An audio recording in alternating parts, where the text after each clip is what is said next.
Hi, everyone. MP Garnett-Janis here, and very pleased to be joined for this webinar with my friend Ben Rogers, who has been a leader in so many different ways on human rights issues in China. We're a bit late getting started here, and we're going to make this a bit more brief than we had planned. But we're in this International Week of Prayer for China, and it's an opportunity to highlight issues of religious freedom, religious persecution happening in China. And I wanted to bring Ben on for this webinar to share just a little bit about kind of what the highlights, I guess we should say the lowlights of religious freedom are right now in China. The Week of Prayer is a week of prayer and advocacy for the Christian community, but we know there are other religious freedom issues in China as well. So, Ben, what are the key points for people to understand about the Christian community in China, first of all, and then other faith communities in China in terms of the state of religious freedom, religious persecution? Well, thank you, Garnet.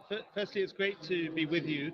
I hope that you can hear me okay. There's a bit of background noise, but I got the gist of your question. And I would say that what people need to know is that Christians in China today are facing what I would say is the most severe persecution, really, since the Cultural Revolution. Over the recent years under Xi Jinping, thousands of crosses have been destroyed, churches closed, or even in some cases, literally dynamited. And in the state-controlled churches, which are sort of Potemkin-style churches under the control of the Chinese Communist Party, uh, they are now forced to display images of Xi Jinping, Chinese Communist Party propaganda banners, alongside of, or in some cases even instead of, religious imagery. And they're under heavy surveillance as well. There are surveillance cameras filming everybody who comes to church. So it's a really severe uh, persecution. There are dozens of both Protestant pastors and Catholic priests in prison. And the Catholic Church has been really kind of split because the Vatican has done a deal with Beijing, which has resulted in even worse persecution for those underground Catholics that don't want to register with the regime. So it's a very bleak time for Christians in China. Hmm. Now, you describe these, I guess officially they're called patriotic churches, faith communities, as sort of Potemkin style um, uh, Christian communities. Of course, the, um, there are many people that have a sincere Christian belief who are part of these communities and are facing increasing pressure within them. And then there's people who opt out. Can you share a bit more about kind of this tension between um, the underground, unrecognized faith Christian communities and the uh, recognized ones that are forced into potentially very compromising positions and approaches? Yeah, I think again I got the gist of that. Although I'm having a bit of difficulty hearing you, but essentially the tension is around the fact that under the Vatican's agreement with Beijing, a number of bishops who've been appointed by the regime in Beijing have been recognized previously would not have been because they have no history or little history of loyalty to Rome. Whereas underground bishops and priests who have, at great risk to themselves, been loyal to Rome for decades, have been forced to in favour of Beijing's appointees. And that I think has disappointed and concerned many people. There's also the issue around the secrecy around the agreement with Beijing. We know that it relates to the appointment of bishops, but the document itself is still a confidential document that we don't know the details of. And it was initially established in 2018. It was renewed in 2020 with very no transparency or accountability or scrutiny of it. Mhm. Uh, Thanks for that explanation. Could you speak to Hong Kong specifically and how the dynamics for the Christian community in Hong Kong are similar or different from Christians on the mainland? Absolutely. Well, in Hong Kong over the several years, Hong Kong's freedoms as a whole have been dismantled particularly by a very draconian national security law. So Hong Kong has gone from being one of Asia's most open, freest cities to being effectively a police state, in total breach of an agreement that the UK and China had made to protect Hong Kong's freedoms. And within that, religious freedom is definitely under increasing pressure. It's a little bit more subtle than it is in mainland China. You're not seeing closure of churches or destruction of crosses, but you're seeing definitely extensive censorship or self-censorship of sermons. Priests who would have preached sermons around subjects of justice and human rights in the past no longer do so. Church services are under greater scrutiny. There have been there was one church, for example, that had provided pastoral support to the protesters in 2019, and their bank accounts have been frozen, and the pastors escaped to the UK. And I think in the future we will see more of that. We've seen in recent weeks the Bishop of Hong Kong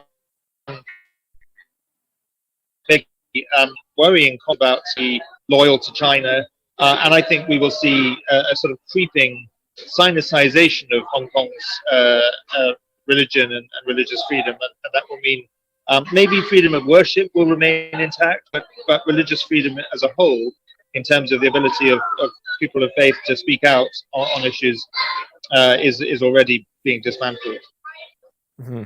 That's a really important distinction between the ability to worship at a Christian church versus the more fundamental, broader freedom of religion. That is to live out one's faith convictions and to do so authentically without the sort of co-opting of institutions or the forced alignment of those institutions of faith with the government. We're seeing elements of religious persecution against Uyghurs and Tibetans as well. I wonder if you could share a bit about the persecution of Tibetan Buddhists, maybe the efforts to co-opt and control monasteries there by the CCP, and then with Uyghurs, I know there's been destruction of mosques as well as kind of the misuse of this extremism discourse to try to marginalize any kind of religious practice, where even fasting is considered extremism. So what are the dynamics in these sort of more westerly regions of the PRC?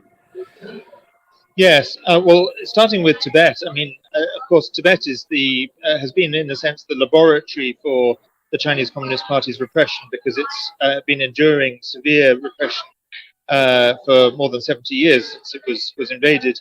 And religious persecution is a key element of that. Tibetan Buddhist monasteries are very tightly controlled and surveyed. There have been many Tibetan Buddhist monks who've been arrested. Some have even been killed or died from torture in detention. And of course, the regime continues to carry out a campaign against His Holiness the Dalai Lama, who I had the privilege, I believe you've also met, and I had the privilege of meeting in Dharamsala just over a month ago. So that situation is definitely a very concerning one. And of course, Beijing wants to control, when the Dalai Lama does eventually leave this world, they want to control who is chosen as the reincarnation of the Dalai Lama. And this is the irony. This is an overtly atheist regime that takes it upon itself to determine who the next Dalai Lama should be, who the Panchen Lama should be, and indeed who Catholic bishops are, which is a very strange situation. With regard to the Uyghurs, again, religion is a key element of their persecution. Their situation has been described by a growing number of people, including the previous US administration, current US administration, several parliaments, and an independent tribunal, as a genocide. And within that, the religious element is certainly the closure and destruction of mosques, of Muslim burial grounds, Uyghur Muslims who undertake simple, accepted religious acts of piety, like prayer or fasting during Ramadan, or abstaining from pork or alcohol, wearing a beard of a certain length. I mean, they almost certainly end up in this network of prison camps across the Xinjiang region, and even are forced, for example, to stop fasting or to forced to eat pork or alcohol, or drink alcohol. A real insult to their religious. So religious persecution is absolutely a key element of the Uyghur genocide. Mm-hmm. Ben, thank you so much for that overview. And I know you cover all of these topics very well in your book. And maybe we'll post a link for your latest book on China in the comments for this video.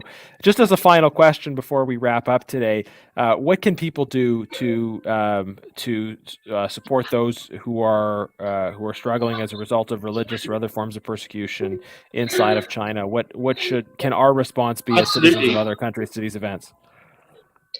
Well, I would say first and foremost, in the global week of prayer for both the church and the peoples of China, people of faith should certainly pray for all these issues and encourage their others in their faith communities to pray. And people of faith who may not pray, can certainly play their part in telling their elected representatives, writing to your colleagues who are obviously extremely well informed and very active on these issues, which we deeply appreciate. But I would encourage people to write to your fellow members of parliament and if people are watching from other countries, write to their elected representatives wherever they are. And I would just end by saying religious freedom is not a human right for religious people. It's a human right for everybody, of any and all religions, and indeed of none. So you don't have to be a religious person to believe in it. But I hope everyone will defend the right of other people to believe and practice the beliefs of their choice. And people can help by praying and by speaking out. That's well said. Religious freedom of religion or belief, as the United Nations officially calls it, is in Article 18 of the Universal Declaration of Human Rights, and it's a it's a right that matters for people like you and I, who are in our cases members of the Catholic community, Catholics, but it matters for those who are agnostic, atheist, people of any faith, or who don't identify with any faith, because religious freedom is about the right to ask the big ultimate questions about meaning and purpose and live according to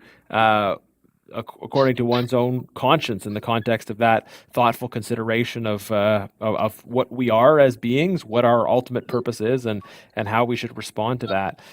Ben, thanks so much for joining us during this week of prayer. I'm sorry about the technical issues. I know the fault is all on my end for some of the coordination we had intended to do. But Ben, thank you for joining us and sharing this information. And I know you're in Canada for the next week or so, and look forward to spending some time with you both in Toronto and Ottawa. So thanks for your work, and I hope that others will look at the book, will look at the link on the Global Week of Prayer, and follow up, pray, get active in other ways to support people who are facing these challenges in China. Wonderful. Well, thank you very much for having me. Thank you for everything that you do on these issues, and I also look forward to seeing you in person here in Canada.